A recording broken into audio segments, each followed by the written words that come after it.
Lunch is over. I'm back. So we want to pick right back up looking at our questions in our journals. And so I'd like you to pull those out. And your team talk questions, we definitely will need those.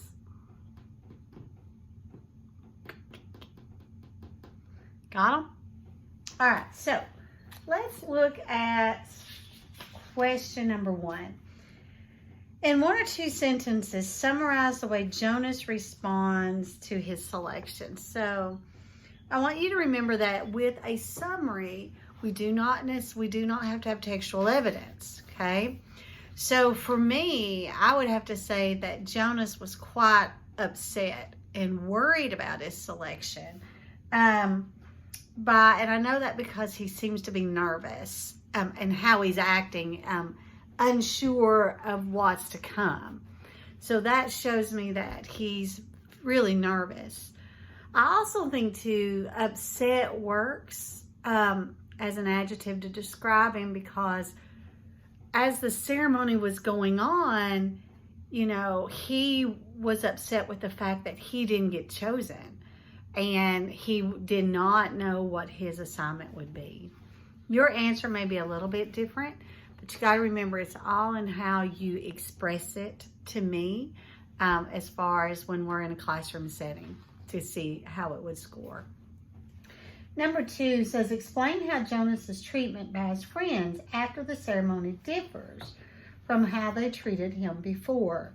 I don't know what's going on with this tickle in my throat today.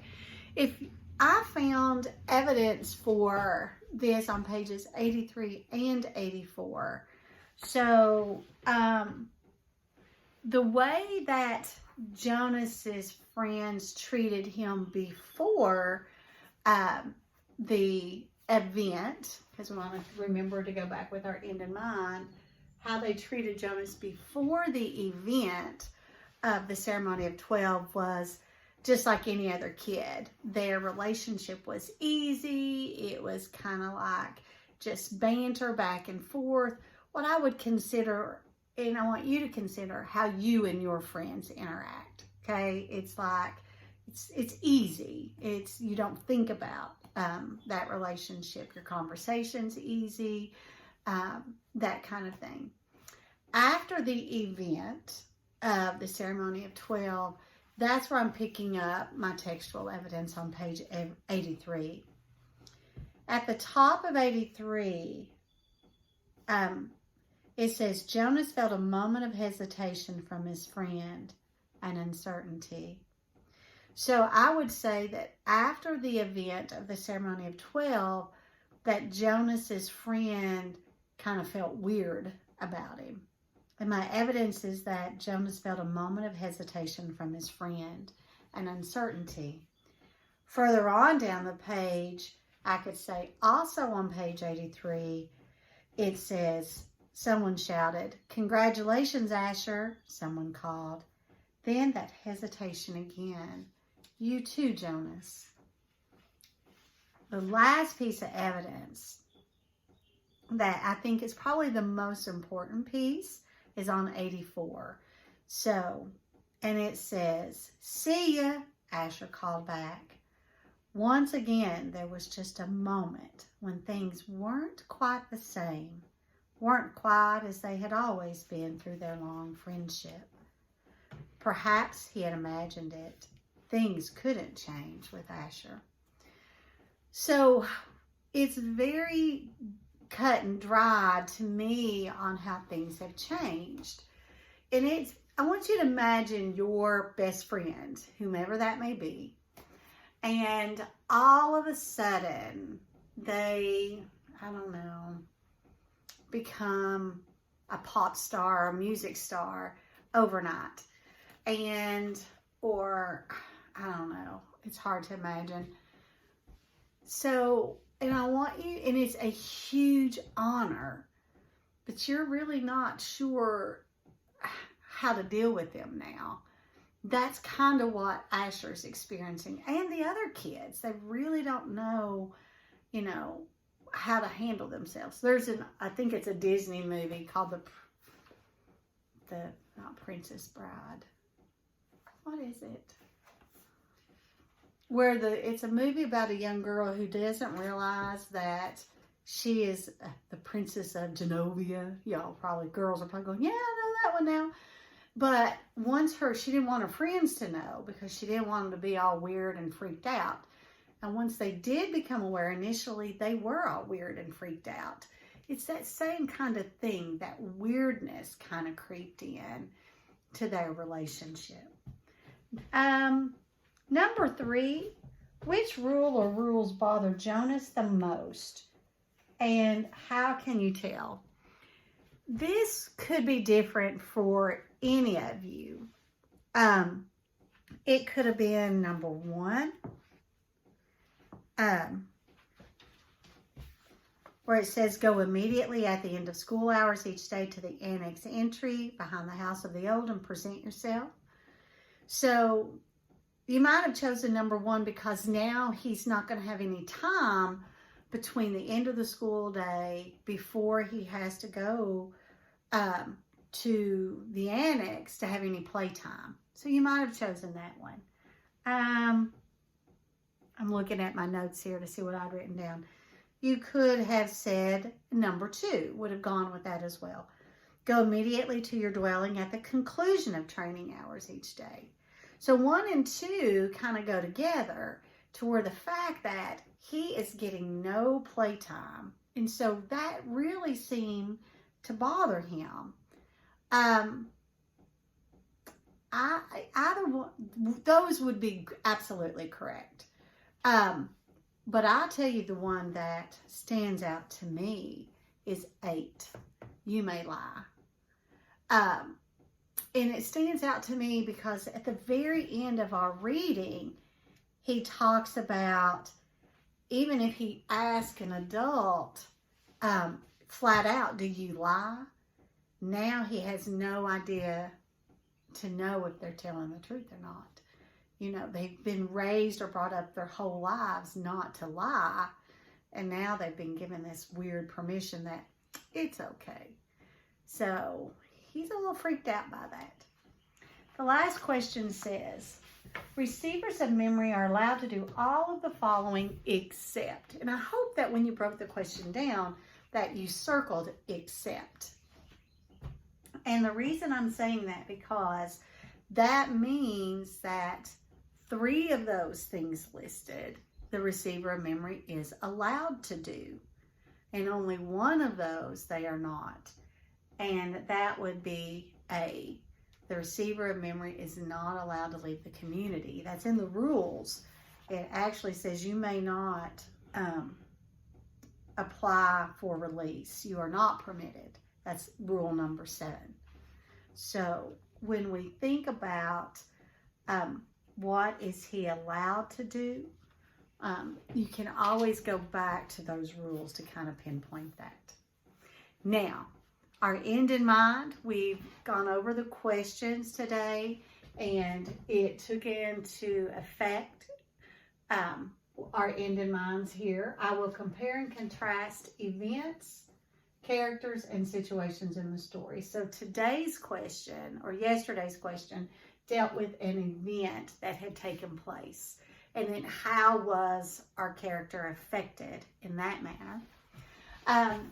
Our vocabulary, we have prohibited, it's not allowed. Jonas is prohibited from applying for release. Diminished or lessened. Unintentional is accidental. Obsolete, old or outdated. Comprehend is understand.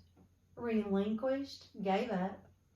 Lingered is stayed around. And neglected is forgotten. So, we're still listening for these in context, or how can we put them in context by thinking of our story? So, I did that when I said Jonas was prohibited from applying for release. You could say that the crowd began to comprehend the magnitude of Jonas's selection as the leader continued to talk. They began to understand the importance of his job, and so forth. Okay? So, I would like us to go ahead and pick our book up to page 91. Chapter 10 is where we're going to be. I'm going to have to sit down a little bit. Yeah, my students realize that I do have a bad hip. It's starting to catch a little. So here we go. "I go in here, Jonas," Fiona told him when they reached the front door of the House of the Old after parking their bicycles in the designated area. "I don't know why I'm nervous," she confessed. "I've been here so often before." And she turned her folder over in her hands.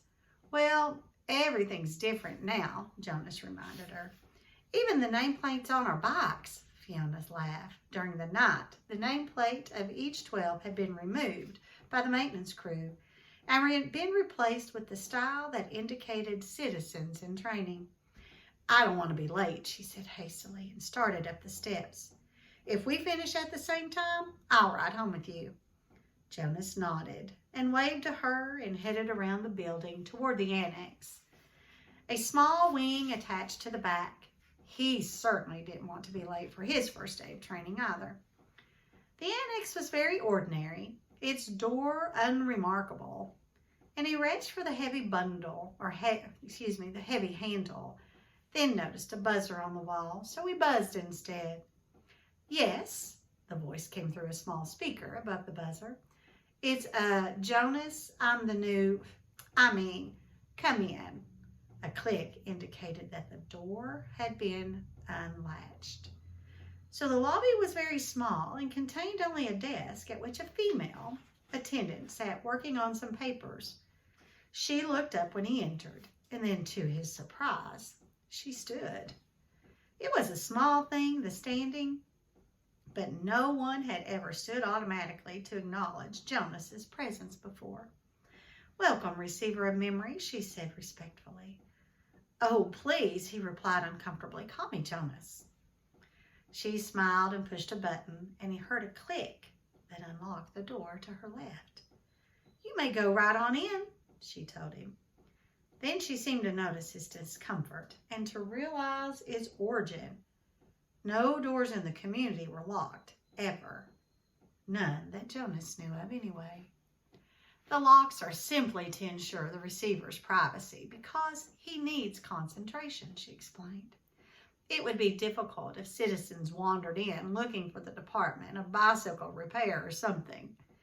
Jonas laughed and relaxing a little, and the woman seemed very friendly, and it was true. In fact, it was a joke throughout the community that the Department of Bicycle Repair, an unimportant little office, was relocated so often that no one ever knew where it was.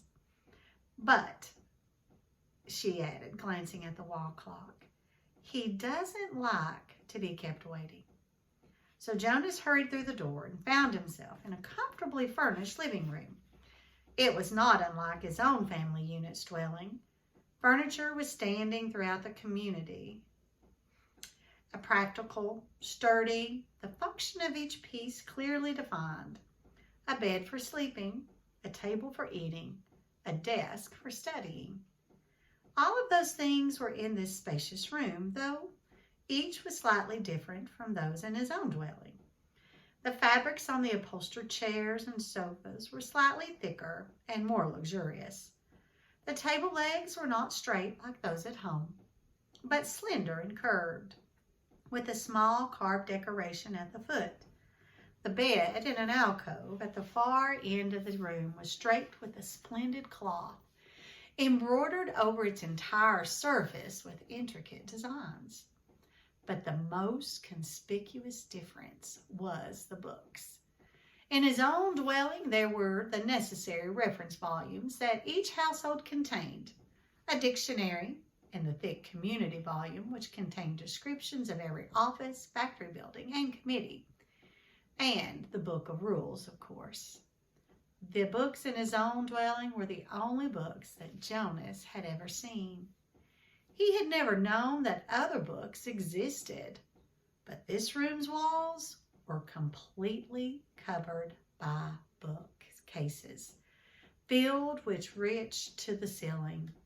There must have been hundreds, perhaps thousands of books, their titles embossed in shiny letters. Jonas stared at them. He couldn't imagine what the thousands of pages contained. Could there be rules beyond the rules that governed the community? Could there be more descriptions of offices and factories and committees? I want you to think for just a moment of what I just read. And one of the things that I can tell from what I just read is that the receiver's living quarters is really quite different from Jonas's. And there's a lot of little things that are different. But the biggest thing that stands out to me, there's two big things, is one, the locked doors. And he seems very amazed about the locked doors because no one locks doors in the community. And the second one, which is by far the biggest one, is that he talks about the books and how he had never seen so many books. He didn't realize so many books even existed. And in his own home that he had only ever seen, I think he said 3 books. And so I think when I'm looking at comparing and contrasting, you know, the giver has locked doors where nowhere else has locked doors. The abundance of books that the receiver has, and the fact that Jonas's home only has 3. You could even go on to talk about the minor differences. You could talk about the types of furniture as a way to compare and contrast dwellings as well. And that would be also permittable. But we're really thinking about those 2 big differences. All right, let's pop back in here. Well, he had only a second to look around because he was aware that the man sitting in a chair beside the table was watching him. Hastily, he moved forward and stood before the man, bowed slightly, and said, "I'm Jonas." "I know. Welcome, receiver of memory."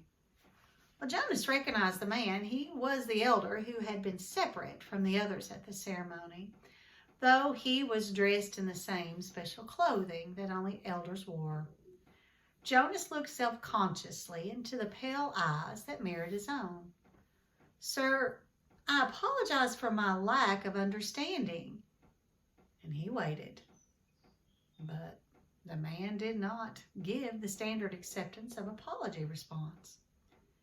And after a moment, Jonas went on, I think, he corrected, reminding himself that if precision of language were ever to be important, it was certainly important now, in the presence of this man, that you are the receiver of memory. I was only selected yesterday. I'm not anything at all, not yet. And the man looked at him thoughtfully, silently.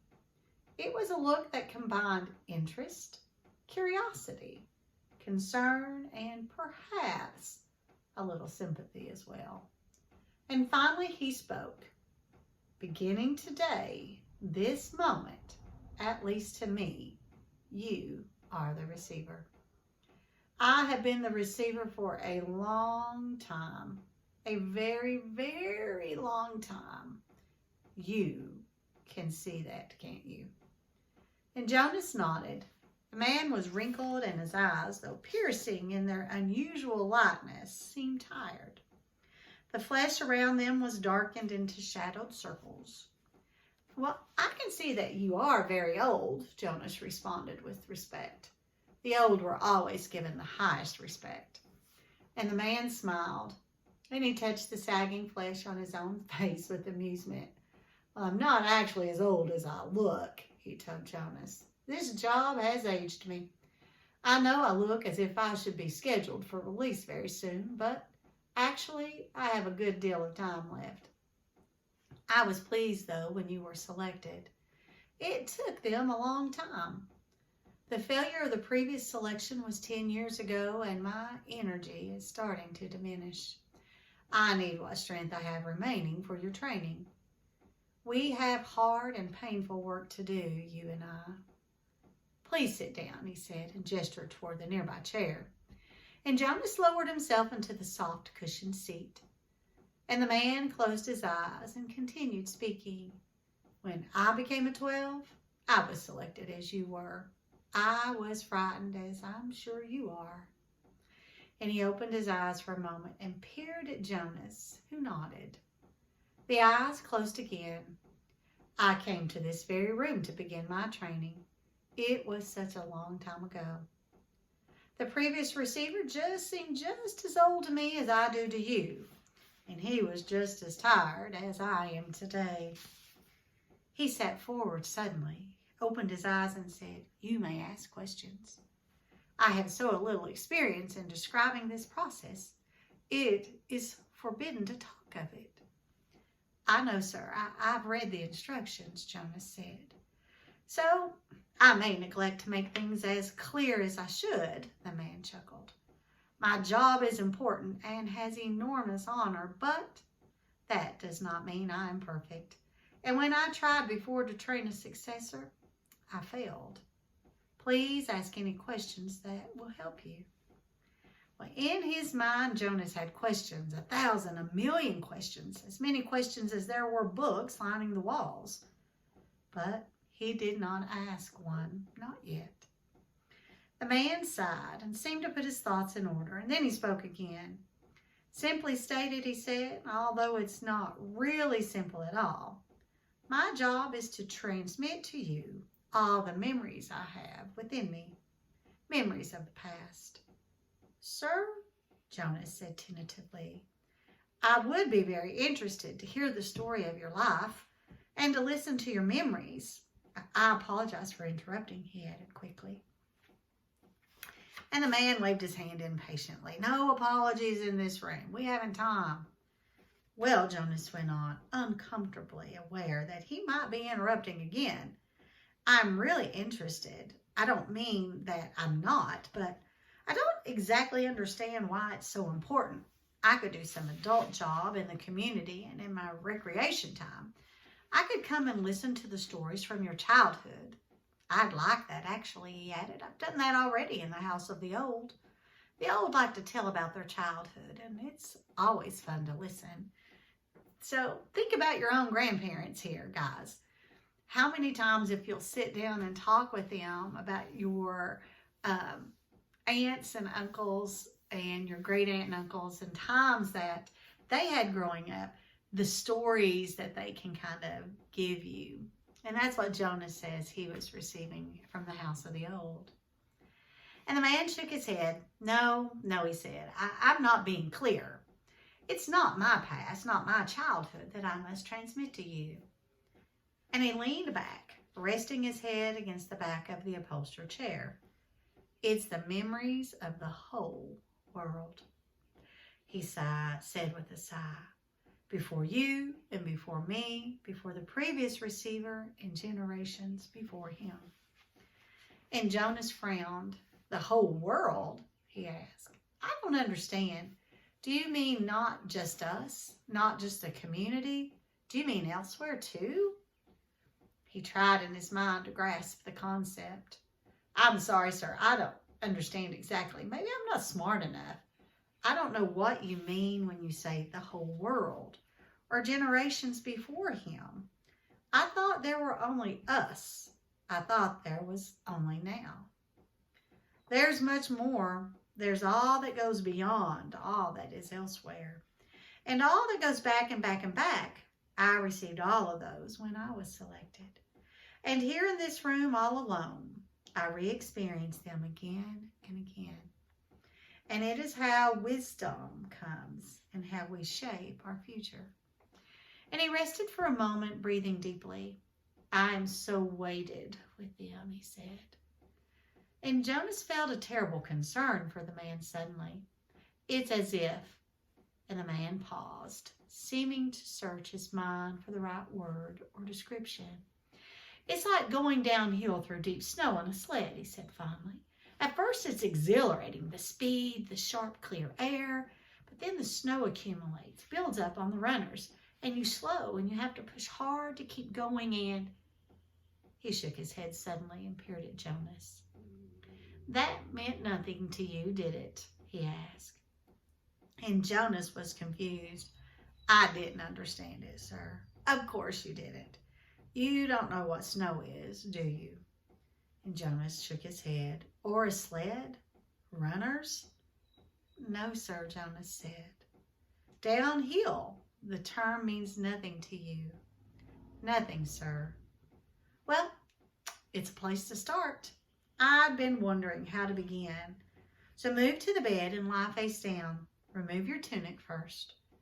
Jonas did so a little apprehensively, and beneath his bare chest he felt the soft folds of the magnificent cloth that covered the bed. And he watched as the man rose and moved forward to the wall where the speaker was.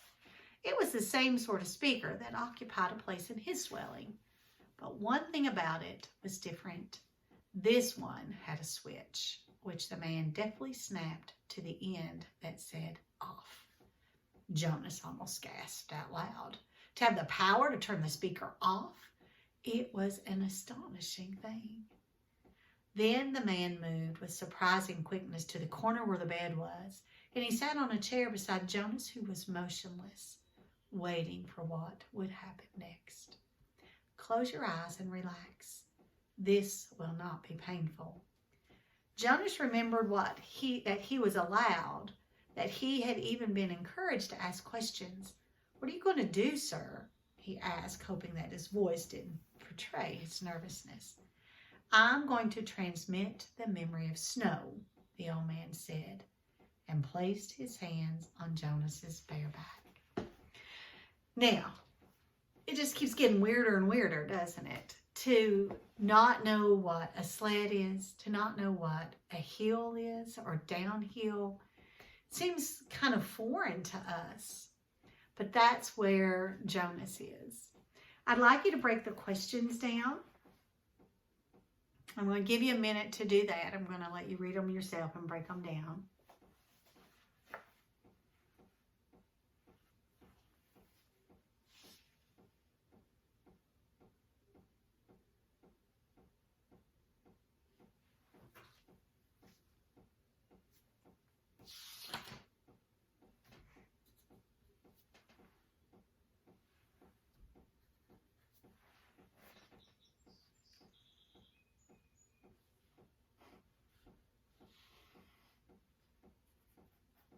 All right, you got them?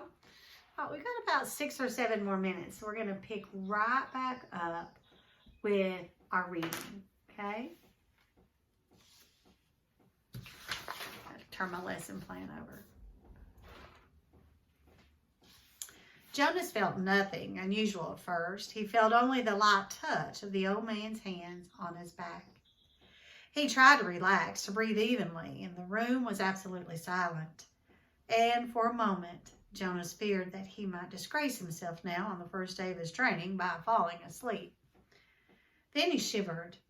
He realized that the touch of the hands felt suddenly cold. At the same instant, breathing in, he felt the air change, and his very breath was cold. He licked his lips, and in doing so, his tongue touched the sudden chilled air. It was very startling, but he was not at all frightened now. He was filled with energy, and he breathed again, feeling the sharp intake of frigid air. Now, too, he could feel the cold air swirling around his entire body. He felt it blow against his hands, where they lay at his sides and over his back. The touch of the man's hands seemed to have disappeared. Now he became aware of an entirely new sensation. Prickles, not because they were soft and without pain. Tiny, cold, feather-like feelings peppered his body and face. He put out his tongue again and caught one of the dots of cold upon it. It disappeared from his awareness instantly, but he caught another and another, and the sensation made him smile. One part of his consciousness knew that he was still lying there on the bed in the annex room. Yet another, separate part of his being was upright now, in a sitting position, and beneath him he could feel that he was not on the soft, decorated bed covering at all, but rather seated on a flat, hard surface. His hands now held, though at the same time they were still motionless at his side, a rough, damp rope. All he could see, though his eyes were closed, he could see a bright, whirling torrent of crystals in the air around him, and he could see them gather on the backs of his hands like cold fur. His breath was visible. Beyond, through the swirl of what he now somehow perceived was the thing the old man had spoken of, snow. He could look out and down a great distance, and he was up high someplace. The ground was thick with the furry snow, but he sat silently above it on a hard, flat object. Sled, he knew abruptly. He was sitting on a thing called sled, and the sled itself seemed to be poised at the top of a long, extended mound that rose from the very land where he was. Even as he thought the word mound, his new consciousness told him hill. Then the sled, with Jonas himself upon it, began to move through the snow, and he understood instantly that now he was going downhill. No voice made an explanation. The experience explained itself to him.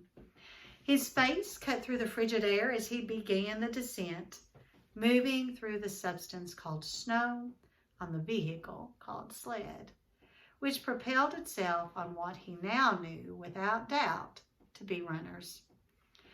Comprehending all of those things as he sped downward, he was free to enjoy the breathless glee that overwhelmed him, the speed, the clear cold air, the total silence, the feeling of balance and excitement and peace. Then, as the angle of incline lessened, as the mound, the hill, flattened nearing the bottom, the sled's forward motion slowed. The sled was piled now, or the snow was piled now around it, and he pushed with his body, moving it forward, not wanting the exhilarating ride to end. Finally, the obstruction of the piled snow was too much for the thin runners of the sled, and he came to a stop.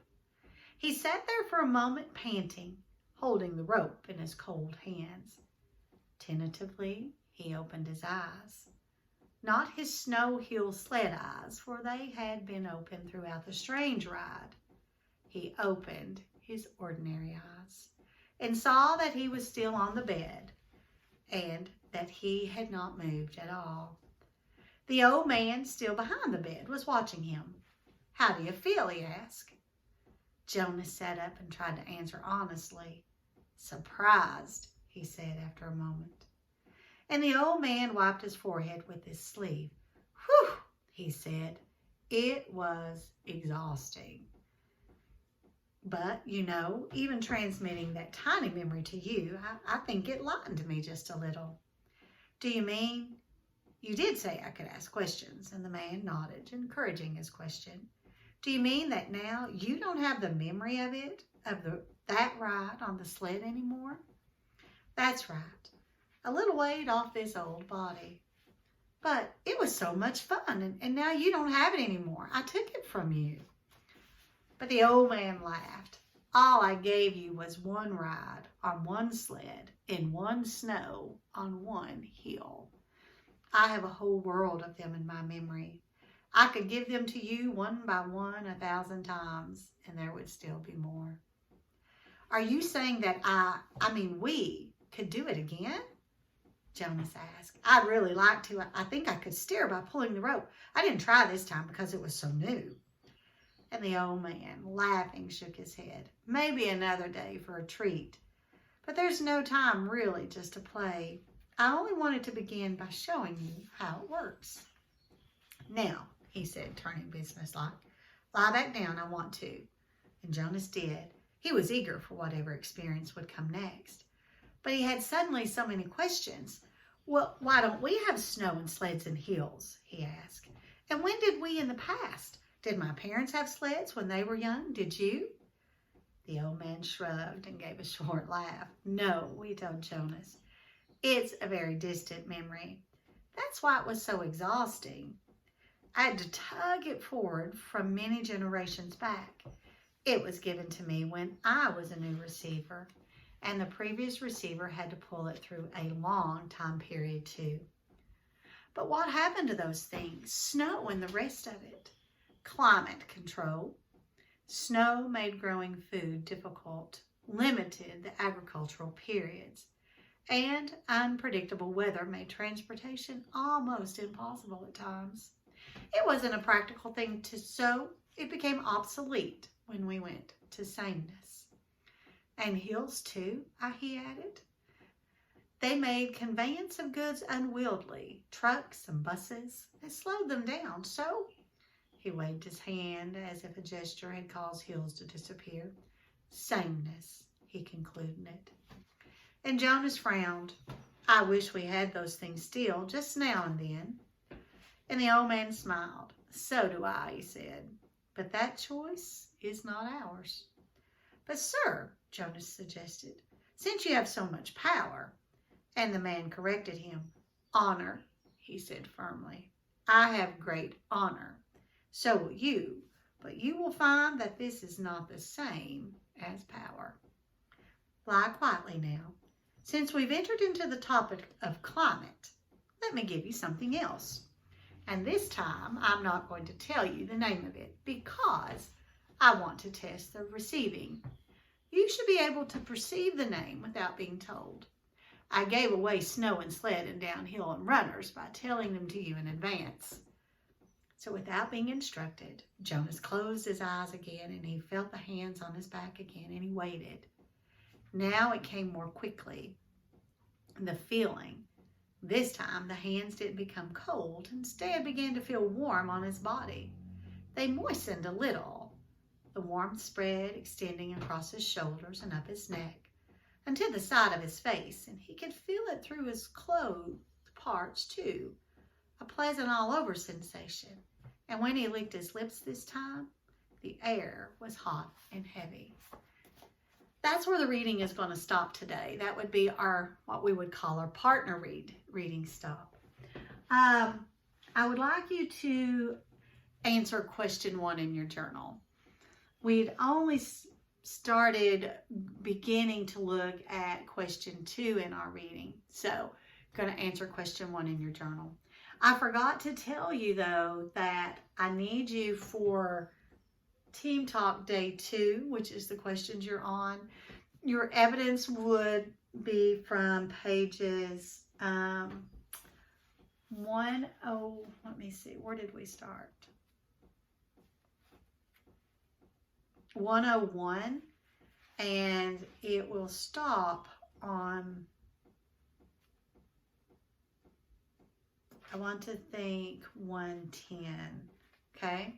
So 101 through 110,